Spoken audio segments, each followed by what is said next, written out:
Hi, everybody. Welcome back.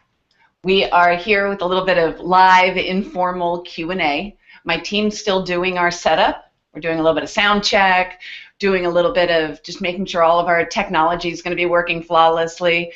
But we wanted to open the doors just a little bit early while you're coming in to reward you for being an early bird and take some Q&A from you. So I get to be kind of the guinea pig while we're getting everything tested, making sure that we're going to be good to go at 1 o'clock East Coast time. But in the meantime, if you send your questions in on the webinar chat, then my team is going to pass those on to me. Oh, look. Wow. Awesome. You guys are fast. Okay, so we're going to be using the webinar, the chat function a lot during this webinar. We're going to have about 5 different people from my team who are going to be moderating it. And so we're going to be taking your questions, and I'm going to answer as many of them as I possibly can. Okay? So we haven't officially started yet. This is just kind of, it's like, you know, we're having a cocktail before we go get dinner. Okay. Oh, these are awesome. Okay. Where did you come up with your archetypes, and did you have to narrow it down when you started out? Yes, you know, originally there were 10 different advantages. When I originally started this research 10 years ago, I was looking for the patterns behind why we pay attention to some companies and brands and not others. And there were 10 different advantages, and at that time they were named triggers because they trigger a response. And some of the ones that went by the wayside include surprise, the ordinary, and audacity. Surprise, ordinary, and audacity were originally triggers, but then I realized that I wanted to have categories in which everything was separate and couldn't be replicated. The triggers evolved into advantages.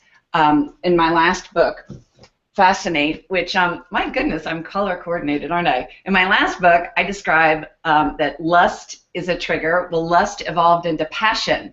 Vice evolved into rebellion, and then when we began focusing our research on individuals, that turned into, as you can guess, innovation. So over time, what we found is that the basic tenets are still the same, but in coming up with the archetypes, I knew that there were going to be 7 different advantages, and when I first told my team, hey, wouldn't it be cool if we had primary and secondary, people said, but that would mean we'd have to have 49, and I thought, exactly, and the most fun to me was naming them, because it was a little bit like naming fingernail polish, or kind of naming the spirit of who that person is at their best. Some of the names evolved, and I can describe more about that if you're interested. I'm going to be giving my team notes, and my team's going to be giving me notes until we officially start. And one of the notes I'd like to give my team is that I think the internet is still on this computer because I'm getting notifications on here. Okay. Do you have any specific tips on how I can best apply my results as one who is self-employed? I'm an intrigue through and through. That's such a great question. We have measured over 100,000 people who are entrepreneurs or solopreneurs. Entrepreneurs, small business leaders, maybe they have a staff of up to 20 people, and solopreneurs working by themselves. And what we found is that for nobody is it more important to understand who you are at your best, at your most fascinating, at your most valuable, than for those people who are building their whole business around their core personality advantages. When you work for yourself, you are the brand. There's no division. It's not like you have a marketing department over here that's completely separate from you. So, so for you, here's the advantage. Here's the opportunity.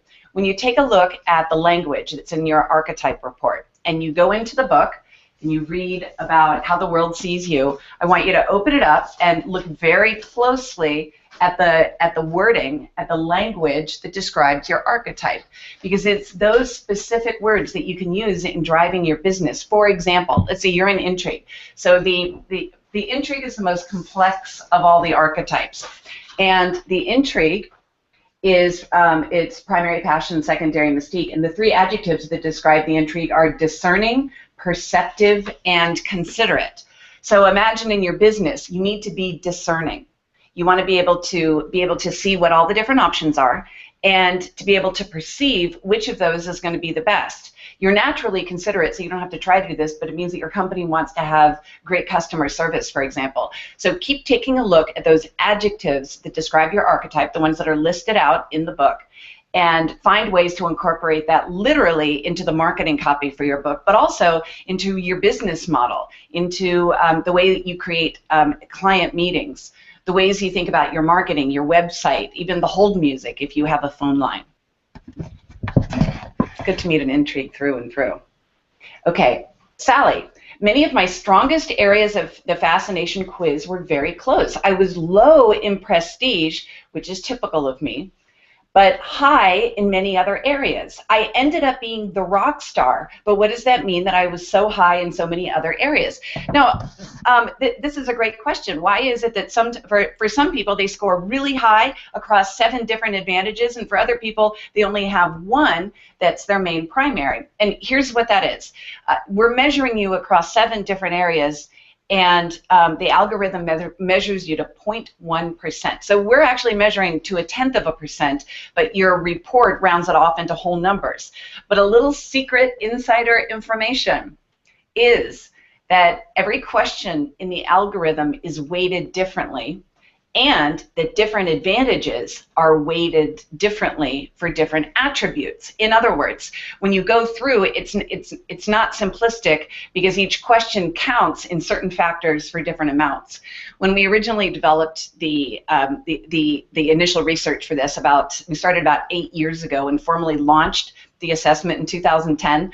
There were 153 questions, and it took about 30 to 35 minutes to do. And we live in a world, though, with a 9-second attention span, so we knew that we had to shorten that substantially. And so out of that, what we saw, when people have really high proportions in many different areas, it means that you can trade. But you want to be careful because you don't want to be all things to all people. So if you're a rock star, make sure that you're really focusing your communication in on passion and innovation, and that the others, that you don't try to utilize those all the time. Now I'm going to take a quick minute. I'm going to check in with my team. I'm going to be back with you before we officially start. I love that you're already giving me questions, okay? I'm going to be right back.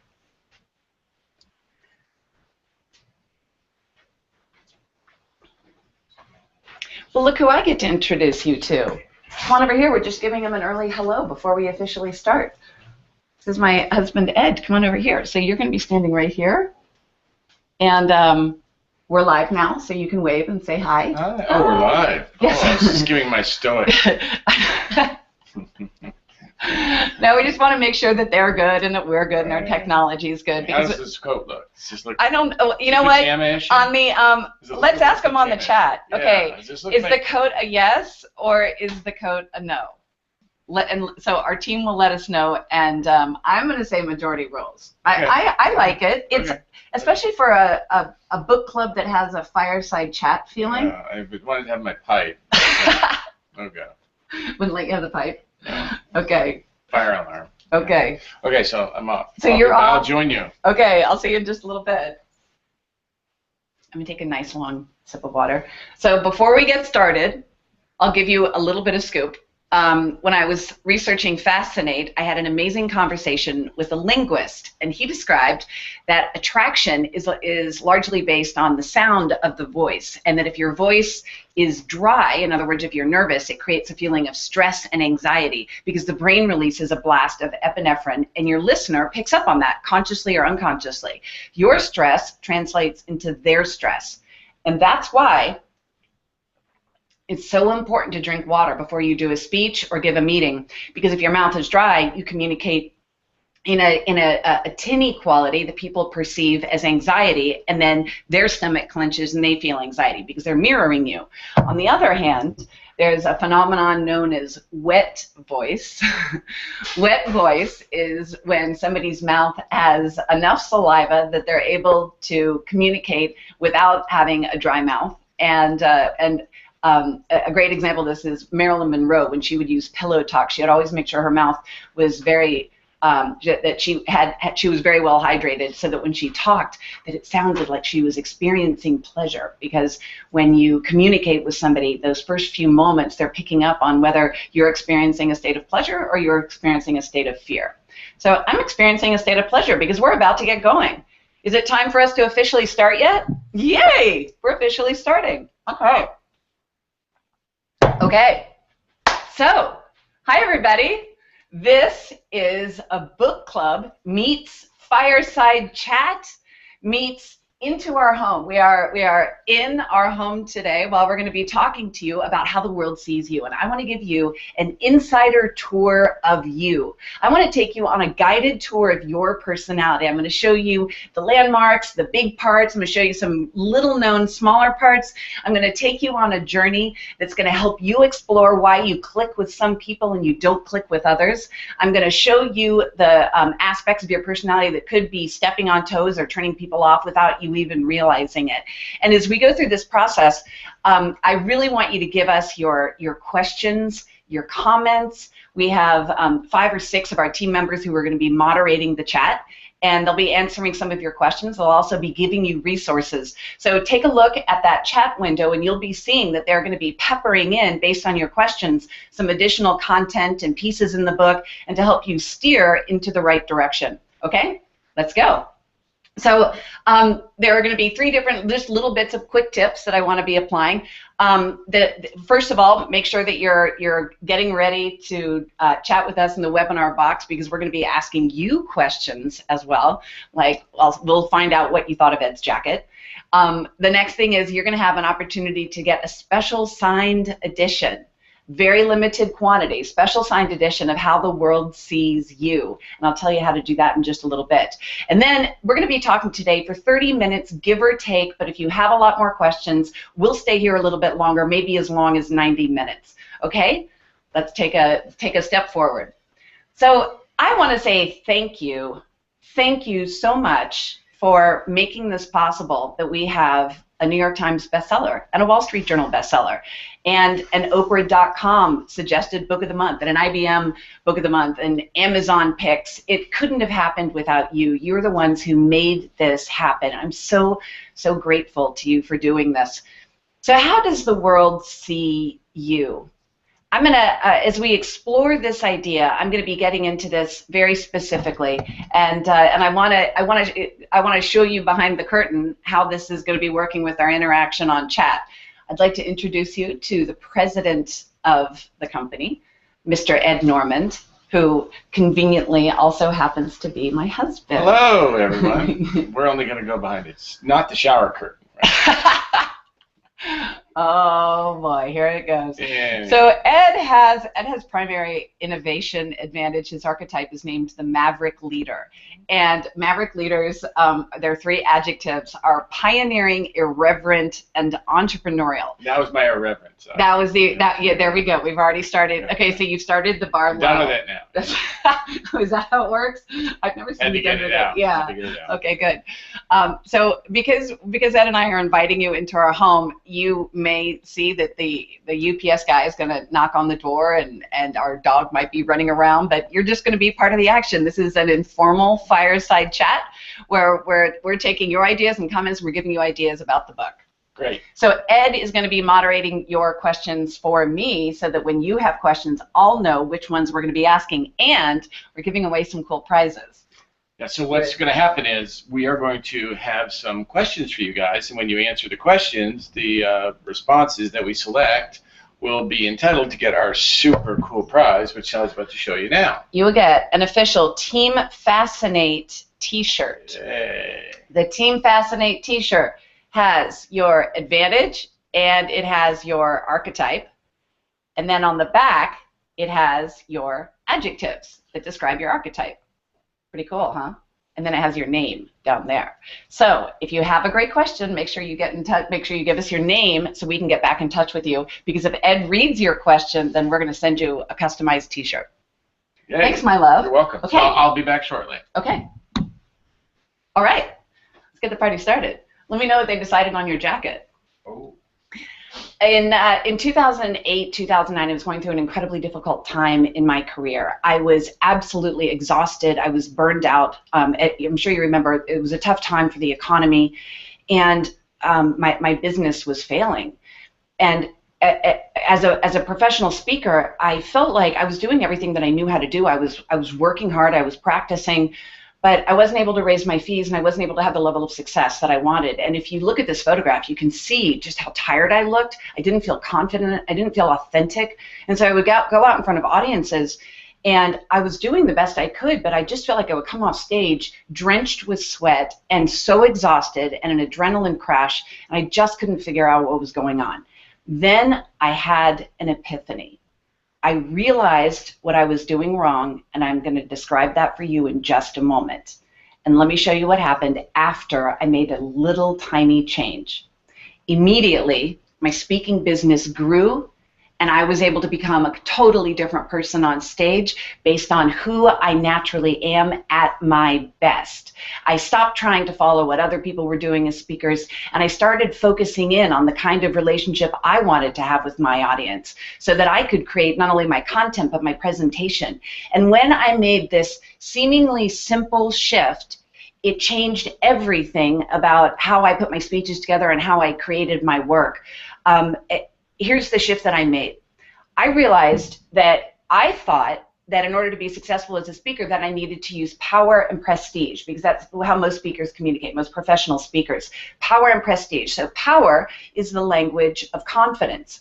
Prestige is the language of excellence. When you put the two of those together, it's somebody who's very formidable, a classic leader. This is a maestro or a victor personality. But the reality is that I don't score as high on power and prestige. So I was doing something inauthentic. I was working in a way that was actually counter to who I really am. So what I did instead is I began tapping into my top two advantages, passion and innovation. And by tapping into those two, I was able to totally change the relationship that I had with the audience. So I want you to ask yourself something. Is it possible that the reason why you're not getting the results that you want all the time, is it possible that you're trying to use advantages that just don't come naturally? Is it possible that you're setting yourself up for failure professionally and maybe even personally because you're not able to focus on those qualities that come most naturally to you? I'm going to give you some more information about this so you can start understanding it.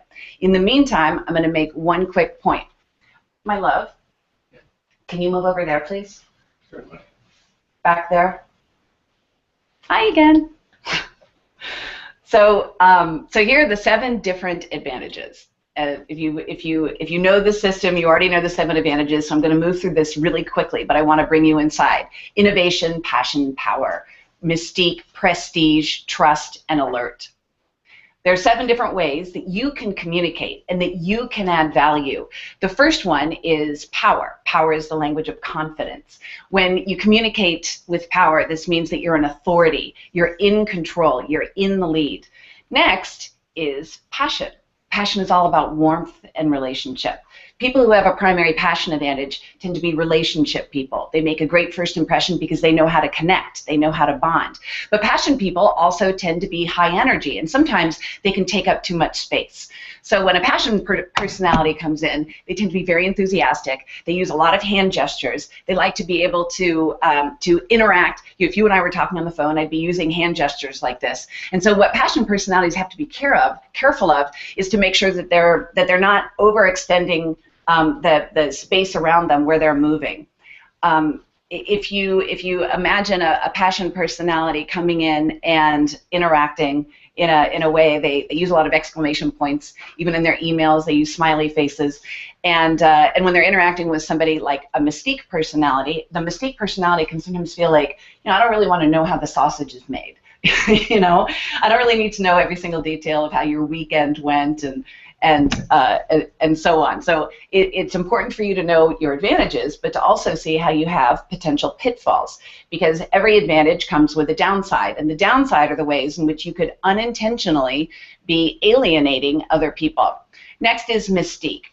Mystique is the language of listening. Mystique is a rational personality that's able to take complex information and put it in order in a way that always gets the right answer. Mystique personalities don't want to brainstorm the way passion personalities do. They want to hone right in there. These are solo intellects. Prestige personalities are overachievers. Prestige personalities make things better and raise the bar. Alert personalities are precise detail managers. Innovation personalities like to brainstorm, like Ed. So an innovation personality tends to not see things in linear little pieces. They like to be able to jump immediately from point A to point C. And what's confusing for a lot of people who work with innovation personalities is that they're not able to see, well, you went from A to C, but where's B? And so if you're a leader and you have the creativity of innovation, make sure that you make it clear for other people how they need to have a breadcrumb trail so they can see where you're going. Finally, there's trust. Trust is stable. Now, I want to talk about trust for a second because a lot of people think that trust is the most desirable of all the archetypes. Everybody wants to be trustworthy. Well, the trust advantage isn't about trust in the literal sense. It's about patterns and stability, consistency, dependability, doing the same thing over and over again instead of change. So a trust personality likes to come in at the same time every morning. They want their coffee the same way. They tend to read the same things in their email. They're uncomfortable with change and chaos. Now, if you can imagine an innovation personality, for them, they want to change things. So the innovation personality is saying, hey, we could do this, we could do this, we could do this. And the trust personality is saying, well, what are we going to do already? Stop trying to change everything. So in the workplace, that can become a problem. But the reality is that when you have the two of those together, that is when it's maximally effective. Because then you have the ability to change and the ability to have the ballast, the security of trust. So here's how your archetype is built. You have a primary advantage. Your primary advantage is the way in which you are most likely to add distinct value. Your primary advantage is a natural, effortless mode of communication. And when you're focusing on your primary advantage, it feels to you like you're in the flow. These are your easiest conversations. This is when you don't have to feel self-conscious. It's how your personality was custom built to add value. But about 2 years ago, we added the secondary advantage. The secondary advantage is your second score. It's your second most likely way in which you communicate. And when you add your primary and secondary together, you get your archetype. There are 49 different archetypes, but you don't have to memorize all of them. In fact, you don't even have to read all of them, and you definitely do not have to read the entire book. What you do have to do is to understand yourself and how the world sees you and how you can describe that at the highest value. When you took the report and you read the book, you'll see that there are adjectives associated with your archetype, and these are key because these adjectives help you figure out exactly the way to position yourself in the marketplace in order to be primed to be perceived as the most valuable. In other words, if you go into a job interview or you go into a big presentation, or you have an important conversation with your manager or with your team, there's one way in which your personality is most suited to add value and to be perceived in a positive light, and that is with your archetype. So the difference here, the way in which this is different than a traditional personality assessment, it's not about how you see the world. Myers-Briggs, StrengthsFinder, DISC, those are all about how you see the world. And that's a good piece of information to know. But in a busy and distracted world, what's even more important is how does the world see you? In other words, what do people see in you at your best? What do people value in you? What do they want from you? What is your client, your customer, your coworkers? What do they want from you? So when I designed the book, we put a mirror on the cover. You can see there's an actual mirror here. And the mirror reflects how the world sees you at your best. You can think of it almost like a magic mirror. Instead of reflecting you as you are, it reflects you at your best, who you can be. So a key difference between the Fascination Advantage Assessment and Myers-Briggs and other traditional ones is they're not based on psychology. Those are based on psychology. This is based on branding. And because it's based on branding, it's about the best of how the world sees you. It's not a static snapshot of who you are right now and what's wrong with you. This is aspirational. This is about who's the best of who you can be. There's 7 different ways of communicating called advantages, but I want to give you more depth on the languages. Each advantage is like a language. I want you to imagine that you speak a language, and other people don't necessarily speak your language. Have you ever had one of those conversations in which you are trying to get your point across and the other person just doesn't seem to be understanding no matter how many times you rephrase it? Well, the reason why is because you two are speaking different languages. Ed and I took a trip to Tuscany over the summer, and we didn't speak a word of Italian. and our cell phones didn't work. I thought I was going to be all fancy and just be able to Google translations. Well, the problem was we couldn't even have basic conversations. We didn't have to be fluent, but even if we knew a little bit, it would have helped. Well, the same is true for you. You naturally speak 2 languages, your primary and secondary advantage. And so you communicate and send out signals in certain ways, and that's perceived by other people in certain ways. But are you being seen at your best in every scenario? For that, you need to also know a little bit about each one of the other languages. There are two favorite books of mine are Men Are From Mars, Women Are From Venus. And the book describes how it's almost as though men and women, although we live on the same planet, we come from completely different planets because we speak in ways that simply don't translate. Another great book is The 5 Love Languages. You can think about this as the languages of fascination and communication so that you can apply this in your work. Passion is the language of relationship. Passion, people love to be able to talk in terms of how they feel, how you're going to feel, what the experience is going to be like, getting people to participate. You'll find that their language includes lots of adjectives and lots of body language. A trust personality, though, doesn't speak in such emphatic terms. They speak the language of stability. So trust personalities want to talk about how what can they learn from the past that can draw upon for the future so that they can keep things stable. Next is Mystique, and Mystique speaks the language of listening. Now you might think to yourself, well, if I have a primary Mystique, how do I strike up a conversation with the language of listening? Here's the answer. Mystique personalities are incredible observers. They see everything. They don't miss a beat. And so while they're absorbing all that information, they're interpreting and analyzing and putting the pieces in order. They can see how to solve the puzzle faster than anybody. And so when a Mystique personality comes in, a lot of times what they'll do is they'll ask questions or they'll do research. So before they even start speaking, literally speaking to introduce themselves, they've already sort of deduced something about the situation, something about the person, the environment, and the problem that adds value in its own unique way. Next is prestige, the language of excellence. When you talk to somebody with primary prestige, they're all about where they're going, how they're going to get there. They notice the details. They see what could be improved. They speak with a very ambitious tone. So they're frequently talking about what their goals are at work and how things can improve. Their conversation seems to go up. Power personalities is the language of confidence. It's almost in their tone of voice and in the way they carry themselves, but it's also in the words they choose. Power personalities are emphatic. They're opinionated. They don't mind taking a stand.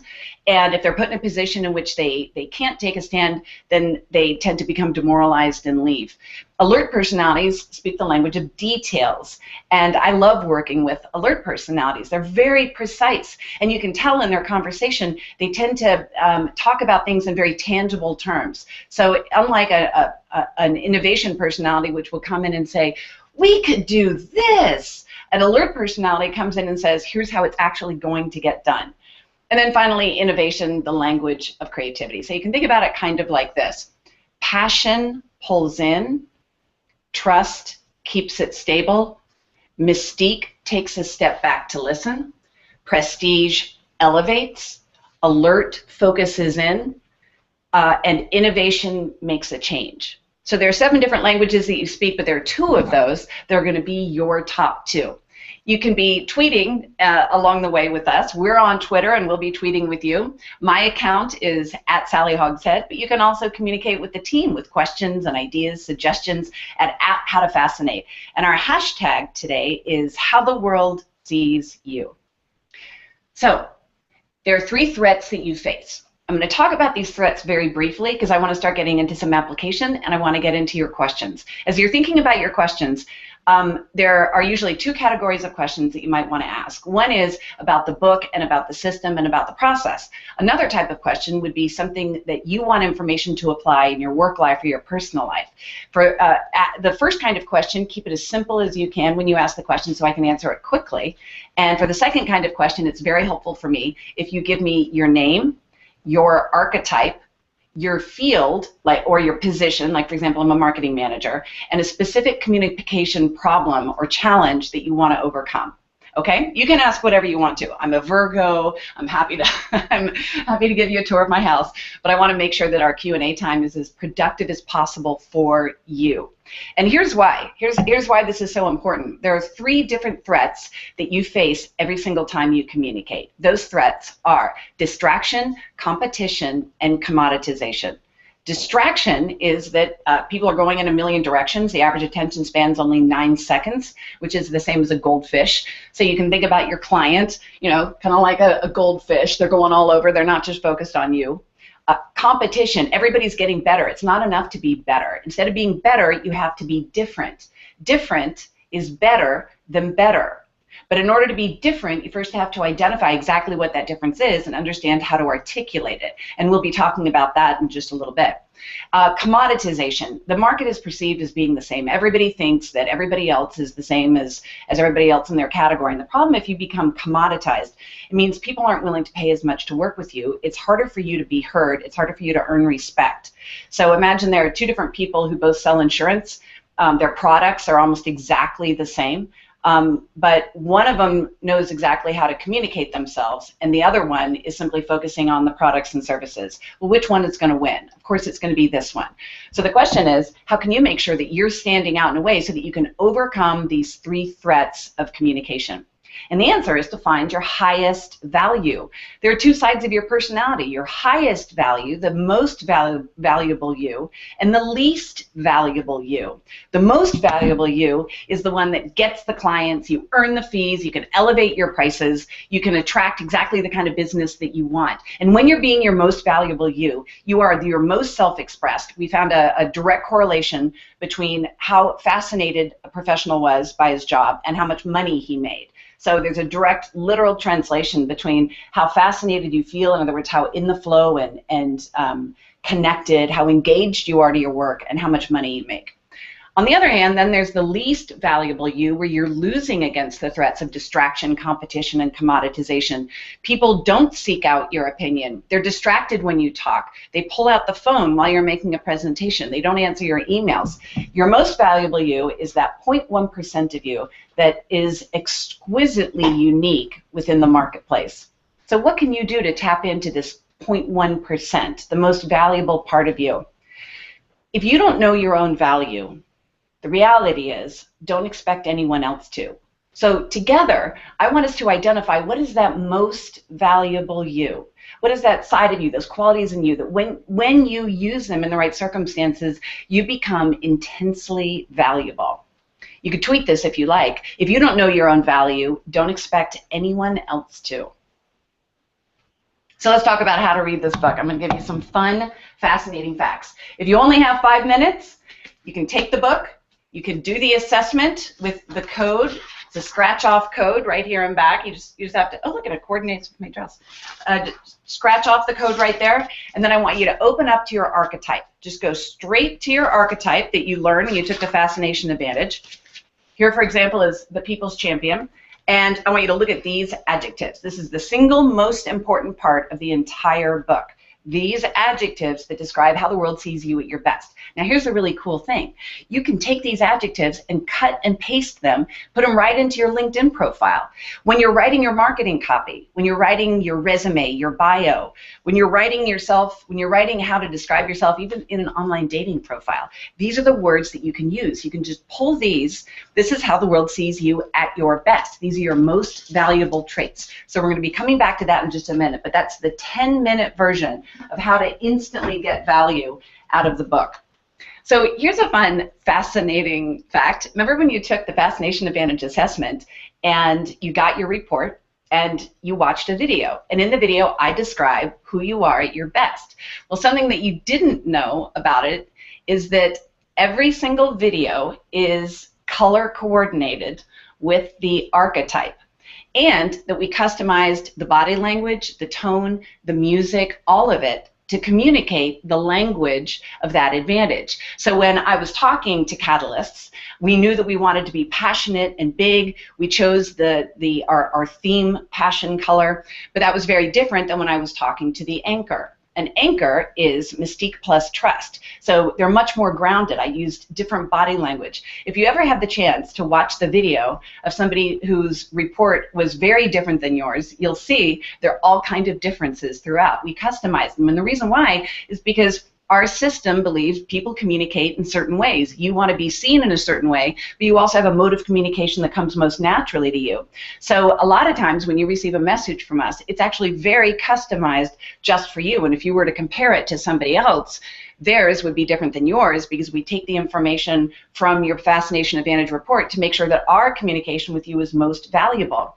Well, think about how you could start to apply this with your clients. Is there a way that you can begin to read them? Is there a way that you can read your clients so that you can customize your communication for them? There's an ebook that we created. It's named How to Read People. And this ebook is only available in one place. And that is when you order a copy of the book through the website howtheworldseesyou.com. You get a copy of How to Read People. It's a pretty cool ebook because it teaches you how to be able to discern all those cues and signals from those first few moments of an interaction before you've even met somebody. Moving on the journey of our videos, the only video series in which I didn't wear a dress was Innovation. I wore a purple velvet tuxedo, which I totally broke the rules of the color coding. And for Alert, we were filming this on what's called a green screen, and the green screen is how we create all the video, and you can't wear green on a green screen. So I wore a more alert-ish outfit for that one. The greatest value that you can add is to become more of yourself. The greatest value that you can add. You are already intensely valuable, but you're intensely valuable in certain types of circumstances. You're not going to be great at everything. You can be extraordinary at something. And this is something that we found with high performers. The real high performers in our research of 300,000 professionals inside companies like AT&T and GE and Cisco, when we looked at the high performers, they had a specialty. They had a personality specialty that wasn't based on skills, wasn't based on experience. It was a quality that they brought. And that's what helped us refine the different types of advantages in the workplace and how they work together in a productive recipe so that each person adds value in a different way. The greatest teams are not built on similarities. They're built on differences and on highlighting what each person can bring to the table that's different than what his or her team members bring. Your personality is your most valuable asset. I want to introduce a crazy idea. J-Lo recently insured her butt for, I think it was it $1 billion? Yeah, I think it was $1 billion. Imagine that you have an asset. Asset? That was a slip. Well, okay, we'll get that from the broadcast. Imagine that you have a quality within you that's already intensely valuable. It's more valuable than your stock portfolio, more valuable than your house, more valuable than your retirement fund. It's the most valuable thing you own. Your personality can't be replicated. It doesn't increase in cost over time. Your personality is something you can keep coming back to over and over and over again, but you have to take care of it, and you have to protect it. You have to maximize it and optimize it and exercise it, and you have to find ways that you can be applying it into everything that you do, because if you don't use your personality, then you're just a commodity, and if you're just a commodity, you're in a vulnerable position. If you're a commodity, you're not a must-have, you're a nice-to-have, and you can be easily replaced. So the goal here is for you to find what are those personality characteristics that become intensely valuable to the person sitting on the other side of the table, whether that person is a family member or that person is a prospect with whom you want to do business. Your personality is your most valuable asset. Now, keep your questions coming in because in a little bit I'm going to be talking to Ed again for some Q&A. Yay! Fascinating fact. We customize our communication to you so that when you receive an email from us, many times I've actually written it so that it's going to be tweaked for your advantage. If you have a passion personality, your message is going to have different words. It might even have different images than if you have a primary alert advantage. And we track the open rates. We track to see which ones are most effective. And here's a quick look inside our company, the Fascination Laboratory. And we just jotted down a list the other day, and we saw that there was an email that we sent out, and the title was "This Is You," and then it was completely customized information about that different advantage and how you can apply it in work to be more effective. Innovation was the #1 rate on opens, but we noticed an incredibly interesting anomaly when it comes to click-throughs. Mystique personalities click through to go to the link or go to the video, go to the page, over twice as much as any other advantage. And so we looked into this and we realized the Mystique personalities don't necessarily talk in the front of the room, but they're always listening, they're always watching, and when they're ready, they take decisive action. So we've actually increased the amount of communication we have with the Mystique group because they're so responsive to our messaging. Fascinating fact. You can use the words that are in your Fascination Advantage video to describe yourself. You can literally just cut and paste the words. So when I was doing the copywriting on the videos, there's the script of what I'm saying, where I'm talking to you, and then there's the copy that's showing up on screen. Here's an example of the archer. All that copy that's going on over here was written for you to use when you describe yourself to someone else. So if you're writing a resume, you're writing the about section of your website, the purpose of that copy is for you to get in the mindset of starting to think about your top traits in terms of how the world sees you. It's not you having to make it up. I mean, look, I'll tell you a secret. I'm a professional writer, and I have been my entire career, and I get totally intimidated when I have to write a bio or a LinkedIn profile. I mean, it takes me an hour just to figure out what to say. And so I thought, well, if it takes me that long, it's that stressful for me, it must be terrifying for people who don't write for a living. So I created this step-by-step method, exactly how to do it. That's part 3 of the book. It's where you get to write the anthem, the tagline for your personality. And then in our next webinar, on August 14th, I'm going to tell you how do you write the tagline for your personality. But in the meantime, here's the shortcut that I want you to take. Start looking at those magic words and find ways to begin peppering them in. Of course, you can customize them. You don't have to use them, but it's a starting point so that you're not going to do that thing that I do of type, delete, type, delete. If you just have a framework, it becomes a lot more easy to feel confident and to feel authentic. And when you feel confident, your listener is far more likely to connect with you, to believe in you, to take action on what you say. So these are just some of the ways that we're tucking little Easter eggs. We're hiding all kinds of treasures throughout the entire process. And we love to hear your questions about which ones you find most valuable, and we'll keep giving you secret ways that you can be going deeper and deeper into this. The book is really not a book. The book is where the system lives. So think of it as the hub. It's the tool. It's a key to unlock your core personality advantages. It's not intended to be read cover to cover. I never thought somebody would pick it up and start at page 1 and finish at the end.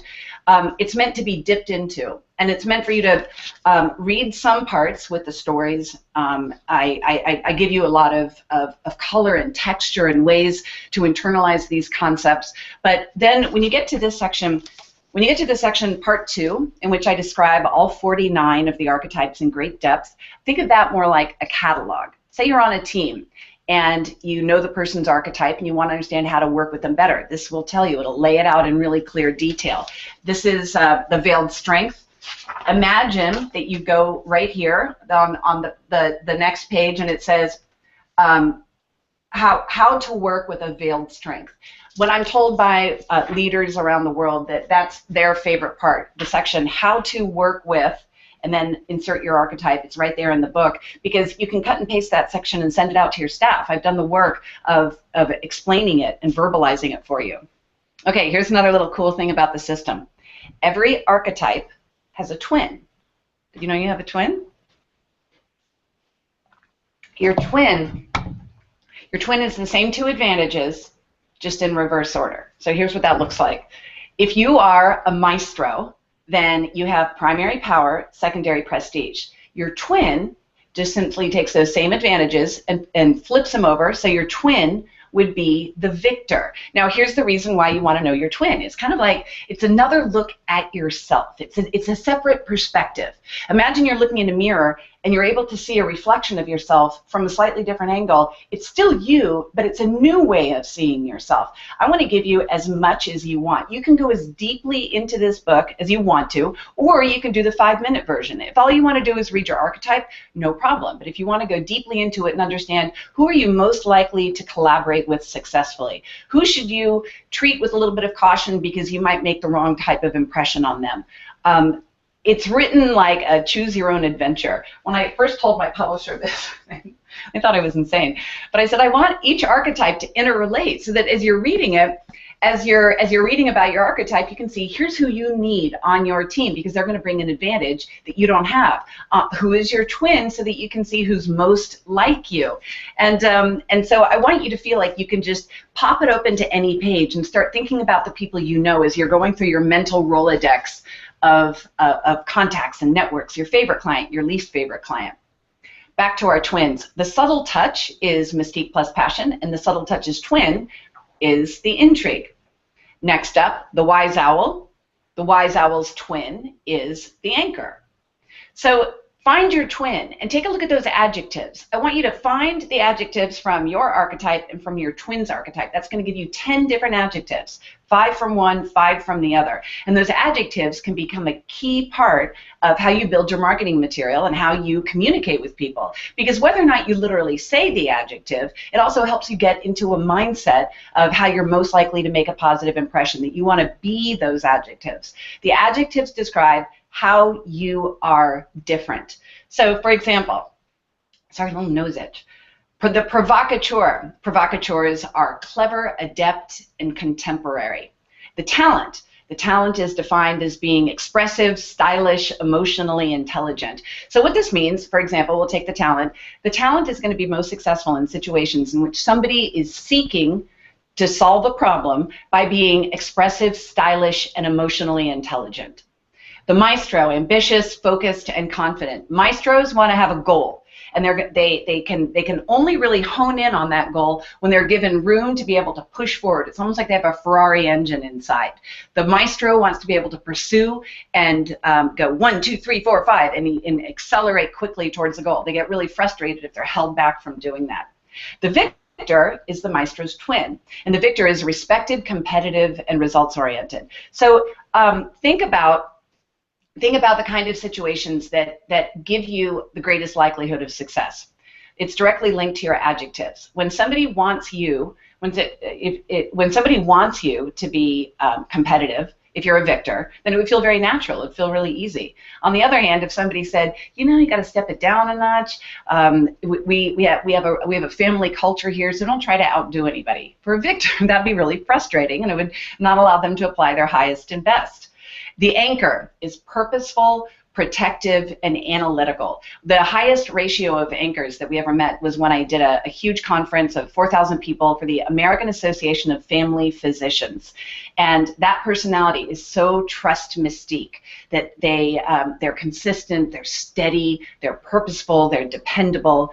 And it's funny because anchors tend to not laugh out loud. They tend to not have really wild body language. So I had to make sure when I was talking to that group that I wasn't basing the success of the speech on how they responded. And it went incredibly well. And in fact, there's a story from the speech about how I apply the 7 different advantages to prescribed medicine. But when you talk to an anchor, you want to use different types of a different type of an approach than you would say with a talent. The veiled strength is realistic, intentional, and to the point. And the coordinator is constructive, organized, and practical. So it's just as good for you to know who you're not as to know who you are. I'm going to pause for a minute, and I'm going to bring up my beloved before we start getting into double troubles and your danger zone. Hi. Hello again, everybody. How are you? I'm doing great. We've got some awesome questions, so why don't we just kick right in? How's I'm that ready. sound? Bring on. Okay, so this is one that I have an answer for, but she's going to have one too. The question is from Amy, and it asks, I'm the maestro, which rings true to my personal professional spirit. How should I interpret your description in this archetype of being uncompromising and formidable? So in other words, she's a team player, and but part of the maestro description is that they're saying to be very formidable. So how can she be more of a team player? Right. The maestros have the highest variance of any archetype. In other words, maestros come in a huge spectrum of flavors. What they all have in common is they're goal-oriented. Maestros are great at being able to lead a team. They're natural leaders. Imagine they have the authority of power, but they also have the excellence of prestige. But there are many different ways to go about that. So that was one of the most difficult ones for us to research and write, because many maestros don't totally fit into that. Whereas there are other archetypes that very, very much follow their archetype, the wise owl, the royal guard, secret weapons. You know, they like, I can almost spot them a mile away because of the cues they give off. But maestros, that's not necessarily the case. The reasons why we have the words formidable and uncompromising in there is because maestros can sometimes be intimidating. Because they have high standards and because they're high achievers, sometimes people can be put off. And so it's important for the maestro to know that that's not a weakness. You don't want to not be that. I frequently get the question, how do I be less intimidating? And the answer is, why would you want to change who you are? You don't want to change who you are. You want to become more of who you are. You just want to use it to be more effective. So you want to dial up your passion advantage and your trust advantage. Those are the two that are the most likely to build a team together that's cohesive. Laura asks, can you share a couple of great anthems you created for your clients? She saw your YouTube videos with the hot seats, and she wonders, you know, what would be some great anthems? You know, I know Donna. I'm purposely holding back because I so want to talk about anthems. It's my single favorite part of the whole book. But I want to. So our next webinar is going to be about anthems. That's part 3 of the book, and I think it's the whole transformation. Your anthem is the tagline for your personality. I love when people when they're able to find exactly who they are right there in the book. For example, ambitious solutions. We had a client that chose ambitious solutions, which seems on the surface like that wouldn't be that fascinating. But here's the transformation that came out of it. I went into his company and I worked with his team, and what I realized was, although he was a maestro, he was intensely ambitious, and he provided solutions that wasn't coming through anywhere in his communication. For example, he'd start a conference call and he would do housekeeping, you know, housekeeping where it's like just kind of milling around. When he hired people, he didn't set expectations or performance reviews for them. When he worked with clients, he was competing on the basis of price. So he wasn't being ambitious. He wasn't being ambitious. He wasn't being ambitious at all. And you walked in, his office looked like the inside of a coffin. So we took it and said, everything you do, every single touch point surrounding your brand has to communicate ambition. Ambition is pushing outside the comfort zone to get a better result, to be faster, smarter, in whatever way you want to be competitive. And so he changed everything from the way he started his conference calls to saying, okay, everybody, I have 3 ambitious solutions that I want to achieve over the course of this call, so let's get going. We changed the inside of his office, and we also changed how he communicated with his clients.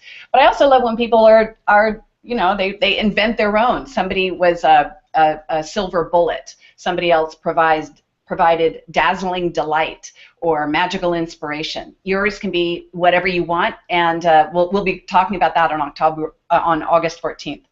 So another question that's sort of the corollary to that is Arlette. She's from Belgium. Hey, Arlette.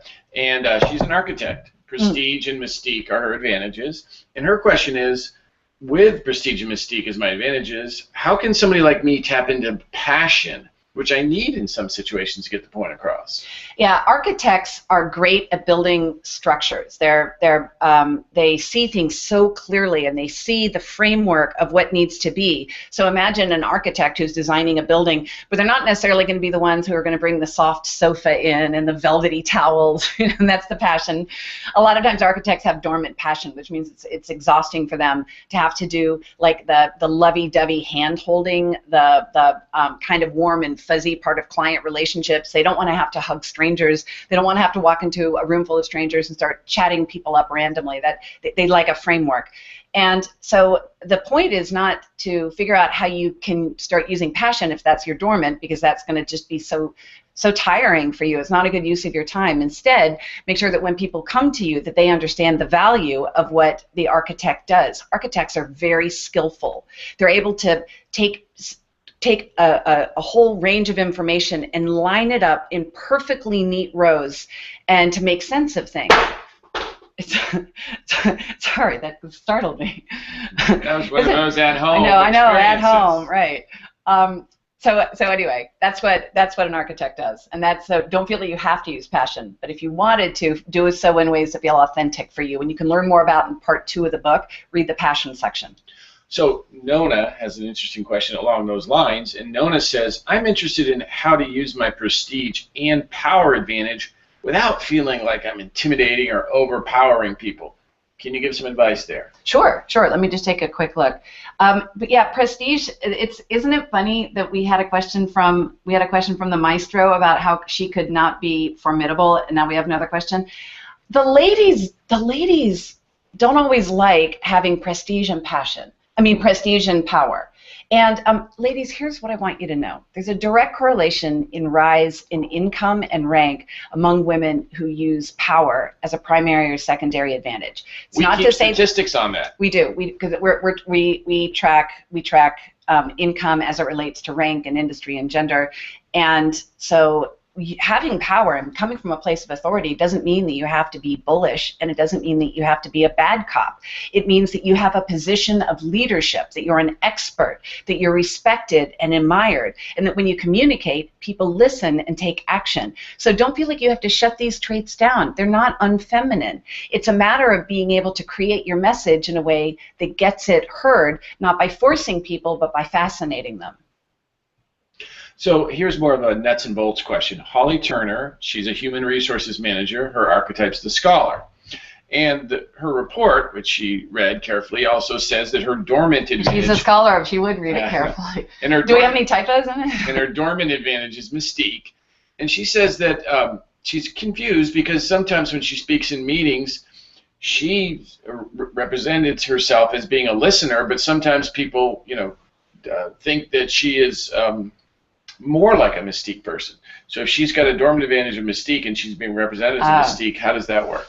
Yeah, scholars like to be able to have the right answer. And so something that they share in common with mystique is they like to absorb all the information. They don't throw out ideas on the fly. They vet everything really carefully so they can make sure that they are giving a very well-reasoned answer. So the reason why somebody might think that you are listening is because you're still in the absorption mode at the beginning of the process. But after that, your output is very high. Think of somebody who's an academic. They want to be able to research all the different options, to take everything in a way that's similar to what mystique does, but then sorting through to be laser sharp, to have a scalpel to slice through indecision to make sure that the answer is correct.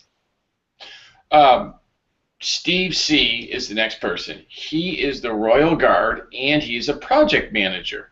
So when he gets into that double trouble mood, what's the best way to get out of that? Because he's a project manager. So well, you know what? This is a great question. I'm about to talk about double troubles. Oh, so why don't we conclude here? And Steve, you can just continue watching because we're going to be talking about double troubles right now. And we still get you a shirt, Steve. We still get you a shirt. Okay, cool. Bye, love. Okay, so now we're going to be talking about your personality danger zone. You've probably noticed on the matrix there are 49 different archetypes, but there are some of them that are less appealing than the others, and here's why. When your personality, your primary advantage, overdoses, in other words, when you use it to an exaggerated degree, it can become a turnoff, and it can start to alienate the people around you. For example, if you take innovation plus innovation, it turns into the anarchy. Passion plus passion turns into the drama. Power plus power turns into the aggressor. Now, there isn't anybody for whom that is their archetype. There are actually 42 archetypes and 7 double troubles, for making a total of 49. You slide into your double trouble when you're stressed or tired, when you're under pressure, when you're in a bad mood, and you become more of who you already are in a bad way. And so at that time, the advantage becomes a disadvantage. And here's where you want to be careful about this. When you're only using one advantage and you're not balancing it with your secondary, it becomes so concentrated that it's a turnoff, and you begin to slide into your worst traits. For example, imagine there's somebody who works within an organization, and she has a great way of being able to connect with people. She's motivating, she builds teams, she's very external and friendly, her office door is always open.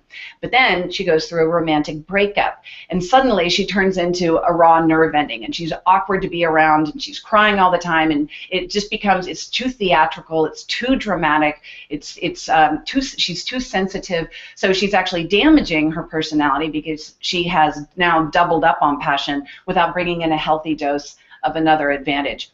Mystique, when mystique goes with mystique, it's called the deadbolt, because mystique personalities tend to be observers. Remember, that's the language of listening. And when a mystique personality becomes so introverted and so turned inward, then they are completely locked away and nobody can access them. That's when they become the double trouble. For the Royal Guard, if you think the reason why the Royal Guard was named the Royal Guard is because of the way, think of how the Royal Guard stand outside Buckingham Palace, and they see everything, they observe, they don't necessarily give a lot away in their expression, but they're guarding the best of everything. So the Royal Guard has an extraordinary amount of resources inside, but they don't show it immediately. So Steve, it's Steve, right? Okay, so Steve, here's what I want you to do. I want you to make sure that you're not just holding everything inside and that you're not keeping your standards so high with too much prestige. So you don't want to have too much mystique or too much prestige. Instead, you want to make sure that you're productive in your role as project manager so that you can be connecting with people and guiding. One of the unique things about the project manager position is you have to talk to a bunch of different people to guide timelines and deadlines and budgets, but also to guide people. So open up just a little bit with a bit of passion to connect and make sure that you have just enough innovation to make sure you can stay flexible so that you don't become rigid. Was that helpful? I hope so. Okay, so moving on. Oh, here's something cool. There is an ebook that's all about double troubles. I never realized that other people were going to find double trouble so fascinating, but this is always one of those things that people keep coming back to. And we refer to our content as there's like the freshman level, which is when you're first coming into the system, and we only want to describe for you things like advantages and archetypes. Then you become a sophomore, and that's when you kind of get into it a little bit more and you're ready to have more sophisticated concepts. That's when we start introducing things like double troubles. But there's a book about your personality danger zone, and this is different than what's in the book itself. And when you order the book at How the World Sees You, you get this and How to Read People. So if you want to check it out, you'll get those bonuses immediately. You'll get them digitally, and then we'll mail the book to you. So here's a fascinating fact. Different archetypes ask different kinds of questions. So in customer service, when we get a question, and before we answer the question, we always look at what their archetype is. So we can make sure we're answering the question in the way that is going to give them the most value.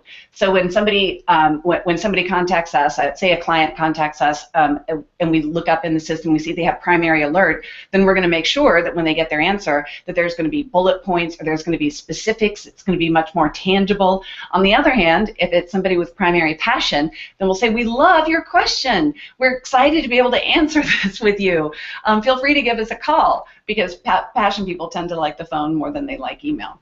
Anyway, so that's just another little secret insider bit about how we want to support you in your communication style and how you might want to be thinking about how you can apply this within your own company. So you're not treating all of your employees the same or all of your prospects the same, and instead that you're doing intelligent customization.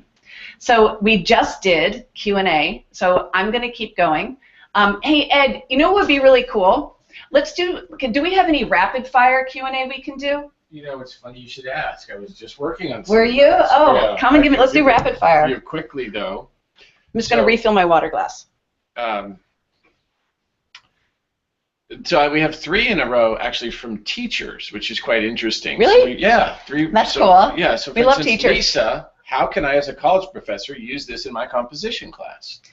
This meaning this whole system. Well, okay. Great question. I mean, I'm a writer, so obviously I see so many applications for how this can apply. And here's what I would do: take the matrix, and these are and think of each archetype like a character. Think of each archetype like a storyline. Do you want a character, a leading character, that's going to be deliberate, thoughtful, and flexible, or do you want to have a storyline that is observant, assured, and unruffled? Think of these as personas. So if you, as you're using creativity, think of this like a starting point, a jumping off point for any type of creativity. If you're brainstorming on a project, think about how would you solve it. How would you solve it as the ringleader? A ringleader is motivating, spirited, and compelling. How would a ringleader solve this? You know, kind of like put on your ringleader hat and say, okay, we're going to solve this. Okay, go. Come on, team, go. You kind of be a cheerleader voice, whereas other archetypes have a completely different mode of interacting. So you can be building marketing copy, advertising ideas, any type of creative system. You can be building it around the advantages and archetypes. So you use this to build brand messages. Oh, the system was originally created for messages. The system was originally designed from my book, Fascinate, my last book, which is about, the name of the book is Fascinate, Your 7 Triggers to Persuasion and Captivation. And Wow, it's a great color, isn't it? And Fascinate was about what makes brands fascinating, and that was my initial research starting a decade ago about why people pay more for certain brands and admire certain brands. And then about 5 years ago, a certain somebody said to me, hey, here's a crazy idea. What if you took all your research on brands and you started applying it to individuals? And I thought, damn, that's a good idea. And so out of that was born the initial start of the assessment. And so the system is, because it was originally built in marketing, it's so easy for you to be applying all of this into marketing. That's why I keep making that thread back and forth. That's what makes it totally different than DISC or Myers-Briggs. You don't have to try to force fit this language into your LinkedIn profile, because this is how the world sees you at your best. So Barbara asks, I do work in the corporate arena, however, I'm a passion/innovator, which means I'm often out there for that environment. How can I use my gifts to capture this audience? So in other words, she's passion, innovation. She's a catalyst, yeah, like me. And she feels she's a little too far out there, maybe sometimes for her audience. So how can she be the best at who she is, without changing herself? How can she communicate? Right, yeah, you don't want to change who you are, you want to become more of who you are. I totally hear what you're saying. Passion personalities, especially when it's coupled with innovation, are such big thinkers that people simply can't follow along, or can even be off-putting. It feels a bit much for other people. So here's a few specifics to do. When you come into a situation, it's important for you to express your personality in the way that feels most authentic to you. You don't want to shut yourself down. However, it becomes that much more important for you to have a clear plan, do your background research, have some linear structure, so that what in your mind feels like a natural conclusion for other people can feel abrupt or haphazard. You don't want to make it seem like you're all over the place. So instead, build that structure so that they can see exactly how you've planned out your conclusions. If you go into a meeting, have very well organized thoughts. And because you'll have that basis, that foundation right there, then when you come in and you add your personality as the most valuable asset, it has a counterbalance of substance there. Deanne asks... Oh, can I add one last thing? Don't try to fit yourself into a job. It's critical for you to find a role that allows you to become more of who you already are. Now, I'm not saying you should change jobs. I'm not saying you should change job descriptions. But what you do is a commodity. What you do is something that's going to change over the course of your career. What you do is done by a zillion other people. But who you are is exquisitely unique. Who you are can't be replicated. And at the highest levels of income, who you are becomes more valuable than what you do. So start making sure that that's a critical part of your work every day. Explain that a little bit more, because I love the way Dan Kennedy's talked about that. Describe that, about how income is based on who you are and the difference you make. Dan Kennedy, a great friend and partner, described it best. He said, at the highest levels of income, your revenue is not based on what you do, but on who you are. For example, if you're a dentist, well, you have fillings, you have cleanings, you have the occasional root canal. I always go to the bad place. So there's always going to be certain things that you do that a million other people do, and the only way to succeed as a dentist in that situation is to either spend more on marketing, or have more overhead, or hire more people, or lower your prices. Or lower your prices, right? I mean, that's a bad position to be in. But instead, what if you built a practice around who you are? Well, then it would give you permission to start applying the detail of alert, or the excellence of prestige, or the warmth and relationship of passion, so that your practice could become more profitable, you could scale, you could grow, you'd have more to leverage, that you wouldn't necessarily have to be putting more money into all those other things. So they're paying you for how you're different. They're paying you for how you're different. Yeah, this is why competing on the basis of strengths is a misnomer. It's one of the biggest fallacies. You can't compete on the basis of strengths, because then you're just in a position of constantly having to do other people. Instead of focusing on strengths, focus on differences. The way in which you are different is a far greater way to grow your business and have satisfaction in your career.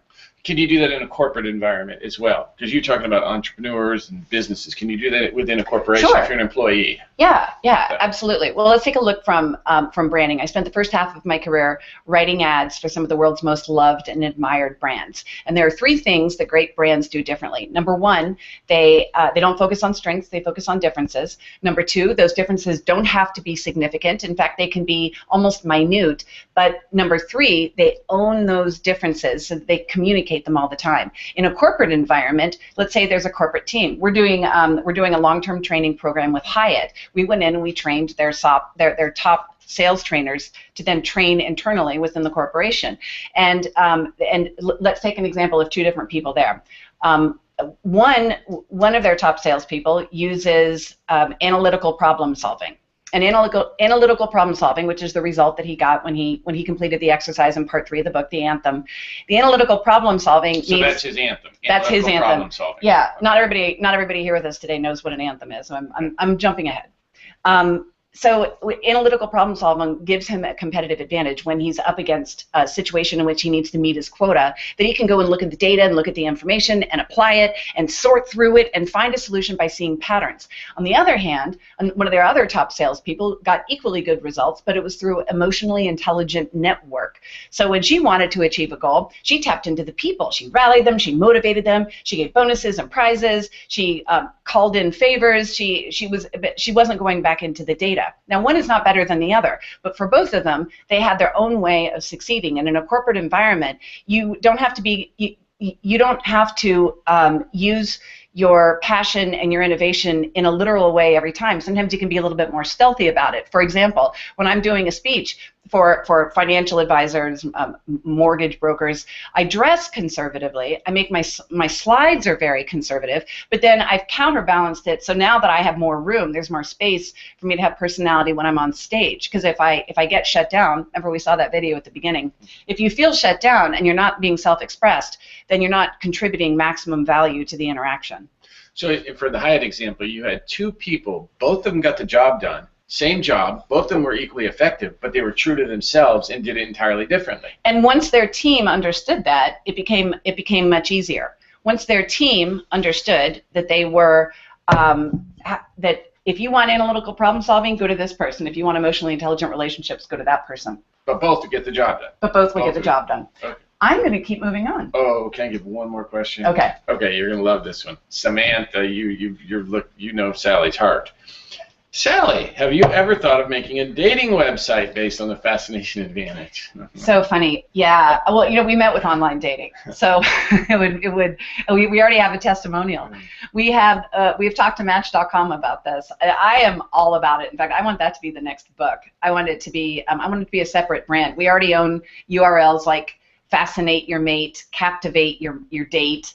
And so we would be the same assessment, different wording, it would skin it differently, but it would give you the similar output so that you could pair people. And most of all, what an amazing tool to write your online dating profile that you could just pull the words from your report and plug it in. So yeah, I'm totally psyched about it. We just had to get through book launch. I think it's not unreasonable to think it would be 2015 though. It's great. You agree? I got to set a goal. Okay. Thanks. Okay, anything else there? No, my love. Okay. Okay. Moving on. Now, I know we're right around 2 o'clock. I'm going to keep going. I'll be here to answer more Q&A. You've had so many great questions. One of the biggest questions I'm asked is, how did you create the Fascination Advantage Assessment and what makes it different than others? Well, here's how it all started. My very first book was named Radical Careering. It came out in 2005. And one of my favorite experiences with Radical Careering, in fact, oh, look, here's a copy.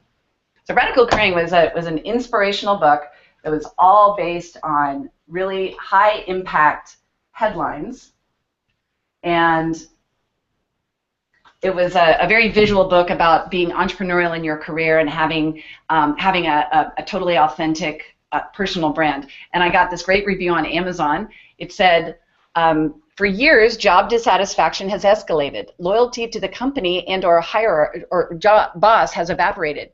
Pension plans are shaky. Sally Hogshead has given us the insights and plans to level the playing field. And then, look who wrote it. I love that he wrote Very Proud Dad, because it's like, oh, what a coincidence. His name is Hogshead and her name is Hogshead. He gave it 5 stars. But that was the beginning. That was the beginning of my authorial career. Then came the book Fascinate, which delved into the science of fascination. I spent 3 years researching that one with neurology and biological anthropology. But that was very much about brands and messages.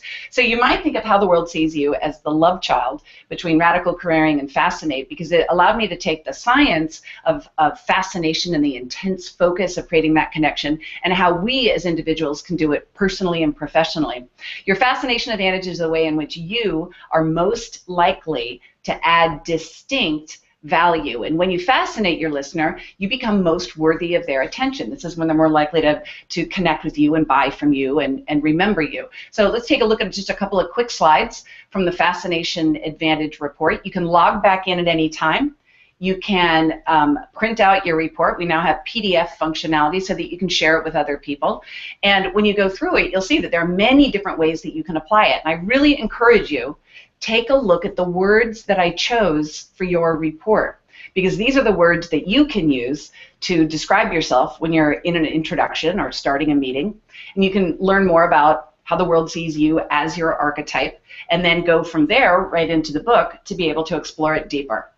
So here's a little bit inside the research, one of my favorite parts. This is Appendix B of the book. At the very end of the book, I describe how we develop our findings. And this is a really core part that most people are not aware of, just how much research we've done.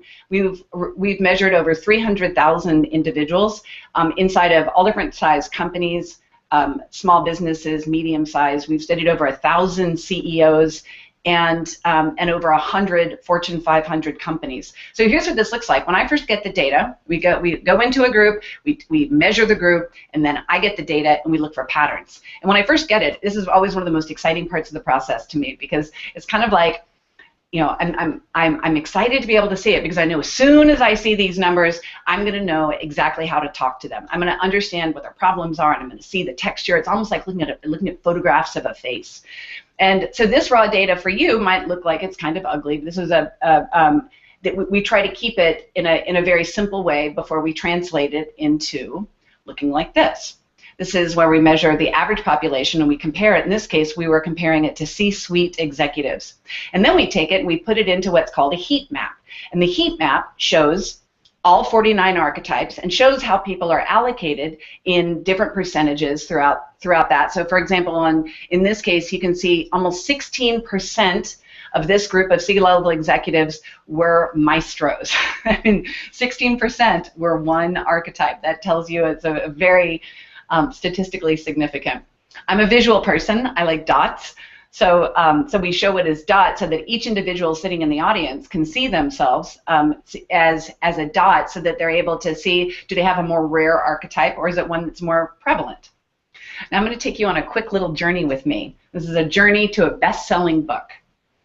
When HarperCollins and I signed the contract together, we had already been talking about the book for almost a year. It was 3 years ago for a total of 4 years. And the writing process was exhaustive. It was 2 years with the research. And I have ADD, so one of the ways for me that's the most difficult part of the process of writing a book is that it has to be done sequentially, and it has to be done in a linear way and in a Word document. I came from advertising, so for me it was much easier to think of writing a television commercial or writing a headline, a sound bite. But here's what I did. I took all the pieces of the book, all the different points that I wanted to make, and I ordered them on my dining room table, and then I just shuffled them around for about a month. And then I would take each of those rows and I would put a piece of Scotch tape on the row, and then I would put it up on my wall, and I would sit there, literally, I would just go down the row, and I would rip it off as soon as I was done writing that part. And that's how I was able to give my brain some structure in thinking through such an untraditional book. I wanted the whole book to be about the archetypes, more like StrengthsFinder. HarperCollins made the suggestion that also have narrative, meaning storytelling, at the beginning and the end, and I love that they suggested that. I love that we put that in there. This is our team. The team the team used to come here in our house to our home office every day, and you can imagine Ed shuffling around in his bathrobe, getting coffee. And we're just bursting out of the seams. So we got an office. It's named the Fascination Laboratory. It's a building in downtown Orlando, and at the same time, we also got a puppy, and the puppy's name is Bacon, because she looks like a little pig. She's a French bulldog. So when I was writing throughout the whole process. Bacon stayed with me to chew on the manuscript. That was her favorite chew toy while she was chewing. At one point, I was feeling very uninspired, and I was kind of burned out. So Ed and I decided that we were going to take a break, and we were going to go to Tuscany, and I was going to have an inspirational opportunity to write. And it was one of the most amazing professional experiences of my entire life, because we went knowing that I was going to work, but we woke up early, we had our coffee, we sat outside, looked at the view, and then I wrote, and this was the most inspired content that's in part 1, where I'm talking about the really big ideas, about how your personality has a fascination halo, and about how there's almost the flavor of umami within your personality. All of these big ideas came from that experience of setting some time aside. This is what the Matrix used to look like as I was kind of envisioning how it was a bigger part of the world. You can see me working there over in the corner. And the style of writing in certain parts of part 1 are different because it was written during this very uplifting time. It sounds much less, it's less scientific, and it's much more personal. It's much more about not the science of fascination, but the art of fascination. So enjoy getting to know that different pacing. As Bacon continued growing up, she continued chewing on my manuscripts, and finally the manuscript was done, and we sent it off to HarperCollins, and it was approved after many, many rounds and many sharpened pencils. And then until finally the galleys showed up in a truck at the doorstep, a huge moving truck that had thousands of galleys. Now here's a cool thing. This is what a galley is. A galley is the pre-release version of the book that usually only goes out to the media. It looks like this, and it has typos in it. It's kind of like, for many authors, it becomes a collector's item because they're only printed once. Well, you can get a galley if you buy 1 copy of How the World Sees You. So if you order through our website, you order a copy of this, we'll also send you one of these. So it's kind of buy one, get one. You'll be able to have one for yourself and be able to get one signed for somebody else. Pretty cool, huh? Now, we were thrilled the day that we heard the news that we were #2 on the New York Times bestseller list, #1 on Wall Street Journal list. So we all just kind of came into the office, and we had some champagne, but we didn't have any glasses, so we poured it into plastic and cheers. It was an incredible bonding moment because everybody on the team worked so unbelievably hard. We started working, we created a way of working almost in shifts that as we were getting into the main part of the launch, and it was so hands-on, so much customer service and so much tracking the orders and everything, that I said to the team, I don't want anybody to burn out. But I also know that we need to put in some extra time to make this work. So what if people come in for a half day on Sunday, and then you can take a half day of paid time off anytime you want to in August. So people were accruing vacation time instead of getting burned out, and it really helped raise the spirit and morale. We also created what we called the party pot, that we were going to put $1 in, $100 in the pot for every 1,000 books we've sold. And that then the staff could decide where we wanted to have our party, and we could invite spouses or dogs. And so we haven't decided where we're going to use our party pot yet. But it's great to find creative ways that work within your culture. This is the inside of the book. Now I'm going to take you inside something else cool. This is ProjectFascination.com. ProjectFascination.com is a movement to help 100,000 people find their highest value, and you are invited to be part of it. You can go to ProjectFascination.com and get 100 free assessments that you can give to anybody.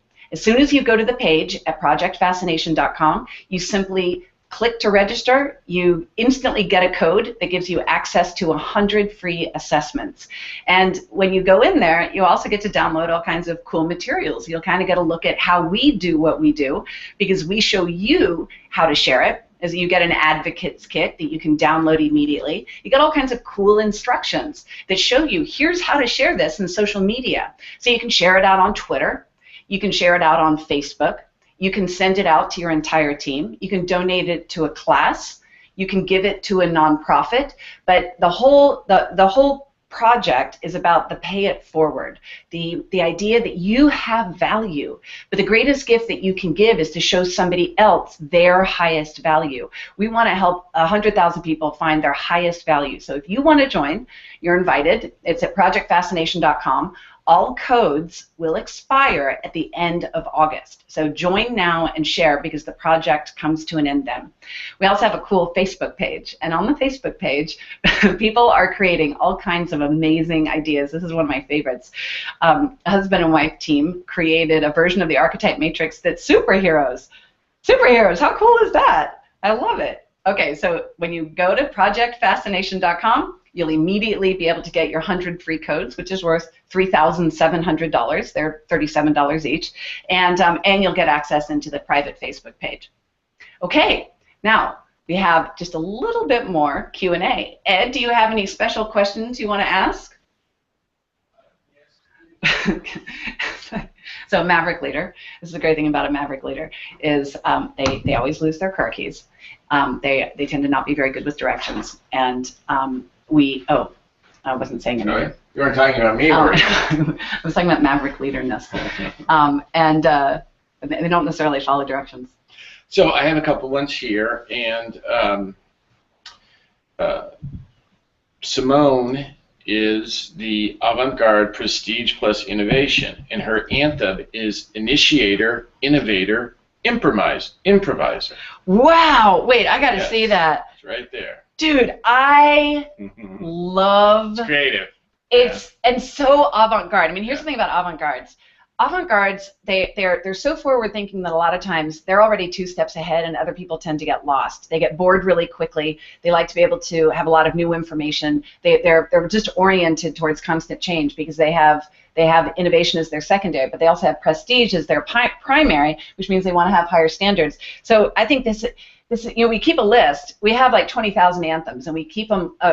This is definitely one to add. Well, let's give them the URL where they can provide them. Oh, well. Team, we'll do that in the chat. We'll give you the URL where you can upload your anthems. You can also collect them. They can, yes, yeah. We love when you upload your anthems so that we can share your anthem with other people. If you want to learn more about anthems, go to anthem.howtofascinate.com. Or it's howtofascinate.com/anthem.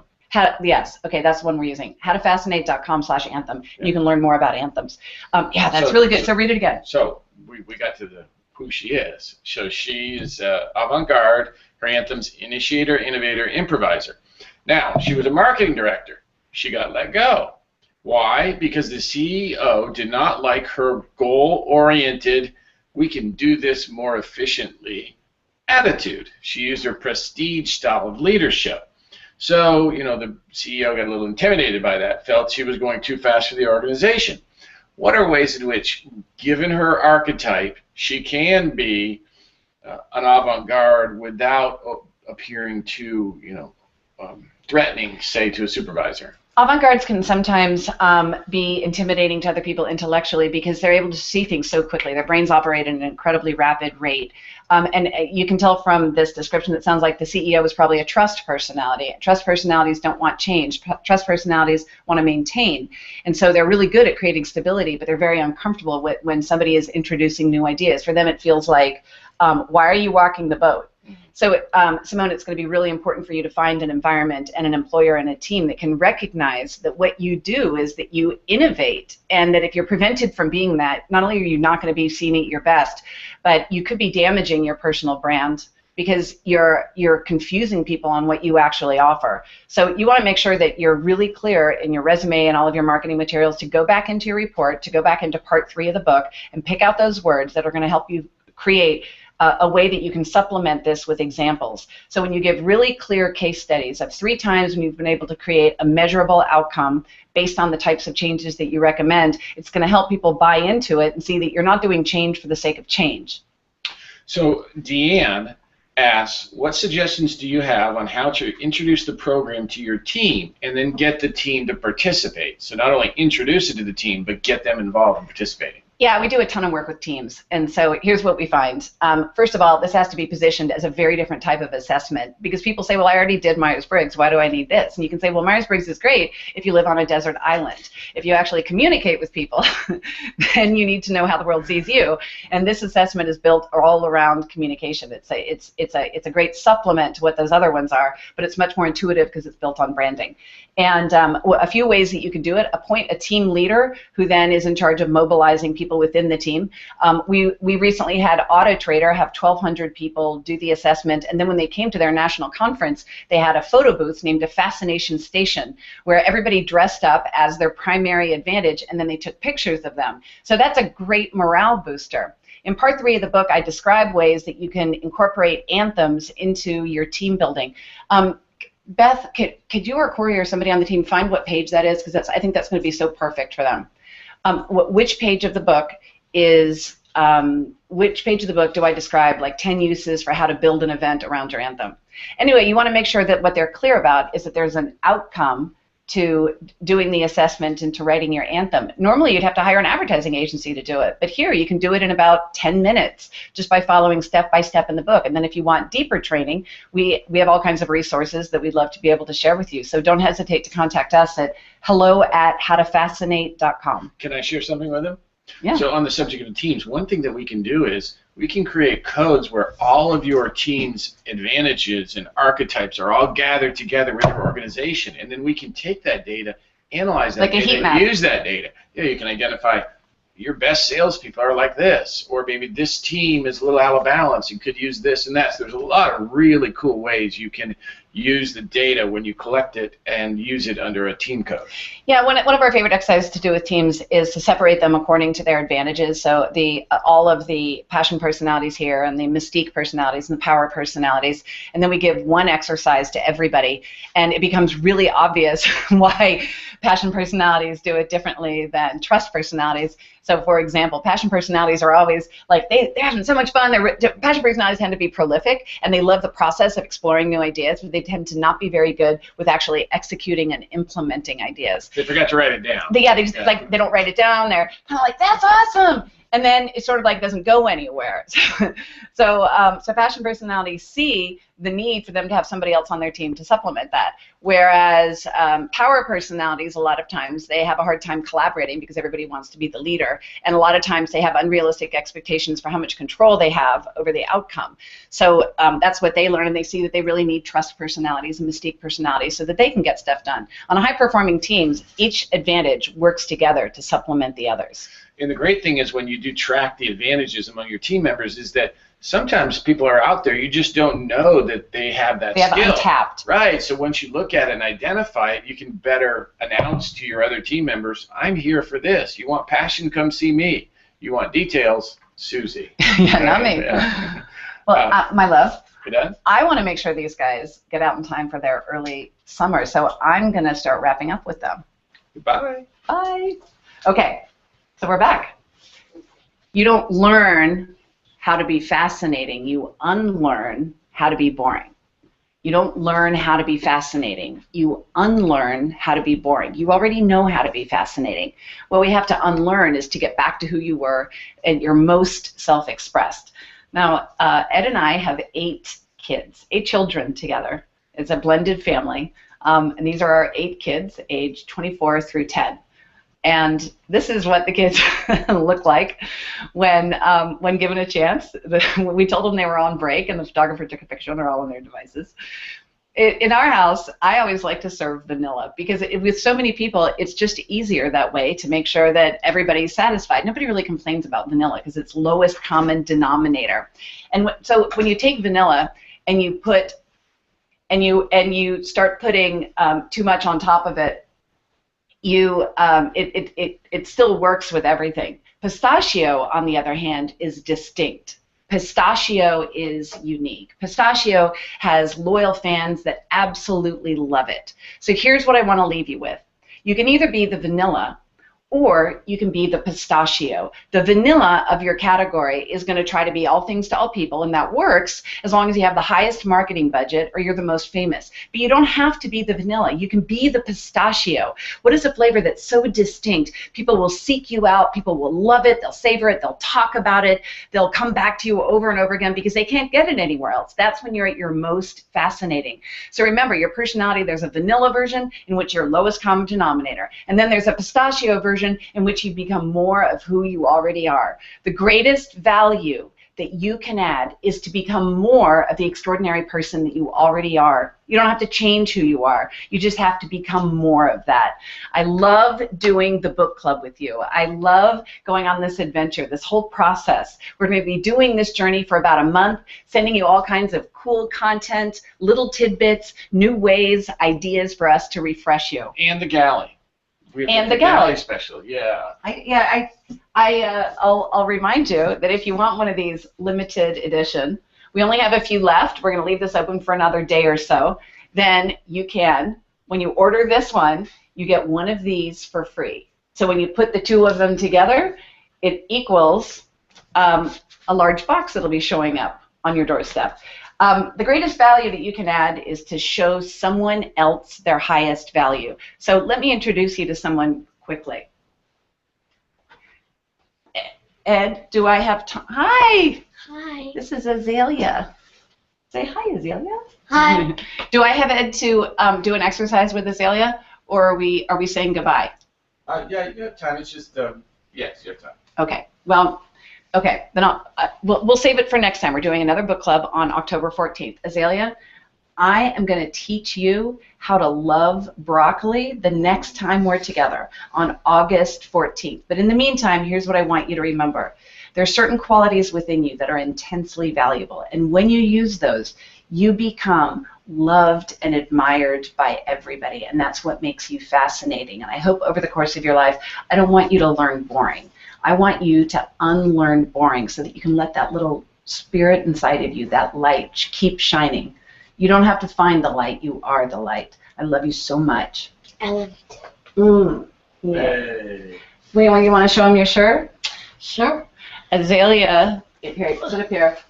Azalea is primary passion.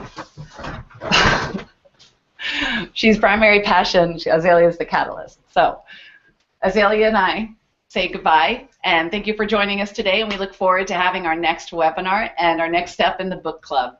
Bye. Bye.